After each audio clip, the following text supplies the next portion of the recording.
சுண்டல், தேங்காய் மாங்காய் பட்டாணி சுண்டல். இதுக்கு வந்து நம்ம பட்டாணி ஊற வச்சுட்டு நான் போட்டுட்டேங்க. 1 டம்ளர் தண்ணி ஊற்றிருக்கேன். ஒரு அரை டீஸ்பூன் உப்பு போட்டிருக்கேங்க. இப்போ நம்ம குக்கர் மூடி போட்டு 2 சவுண்டு விட்டுக்கலாங்க. குழக்குலன்னு வேக வைக்கக்கூடாதுங்க. கரெக்டான பதத்தில் நம்ம வேக வச்சுக்கலாங்க. பட்டாணி வேக வச்சு ரெடியாக வச்சுருக்கேங்க. இப்போ நம்ம தாளிக்க ஆரம்பிச்சிடலாங்க.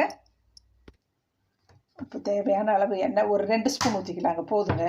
தேங்காய் மாங்காய் பட்டாணி சுண்டல். இப்போ இதில் என்ன பண்ணலாங்க, இஞ்சி பூண்டு விழுது போட்டுக்கலாங்க. அதில் 2 வெங்காயம் போட்டுடலாங்க. அதுக்குள்ள வீடியோ ஆஃப் ஆகிடுச்சுங்க. 2 கருவேப்பிலை போட்டுடலாங்க. இது நல்லா வதக்கி விடலாங்க. இப்போ வெங்காயம் நல்லா வதங்கிட்டு இருக்குங்க. அதில் ஒரு 1/4 ஸ்பூன் மிளகாத்தூளுங்க. அவங்கவுங்களுக்கு தகுந்த மாதிரி காரம் போட்டுக்கோங்க.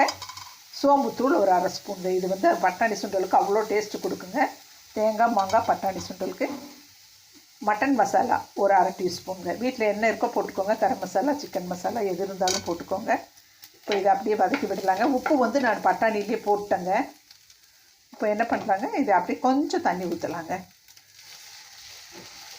இது அப்படியே வேகட்டுங்க. வெந்த உடனே நம்ம என்ன பண்ணுறதுன்னு சொல்கிறோங்க. இப்போ என்ன பண்ணலாங்க, பட்டாணிக்கு நம்ம அதில் உப்பு போட்டுட்டோங்க. இதுக்கு மட்டும் கொஞ்சமாக உப்பு போட்டுக்கலாங்க. நல்லா வேகட்டுங்க. இப்போ என்ன பண்ணலாங்க, இது நல்லா கொதிச்சிட்ருக்குங்க. இதில் அப்படியே இந்த பட்டாணியை போட்டுக்கலாங்க. பட்டாணியில் நம்ம உப்பு போட்டிருக்கோம். அந்த கிரேவிக்கு தனியாக உப்பு போட்டிருக்கோங்க. இது நல்லா பெரட்டி விடலாங்க.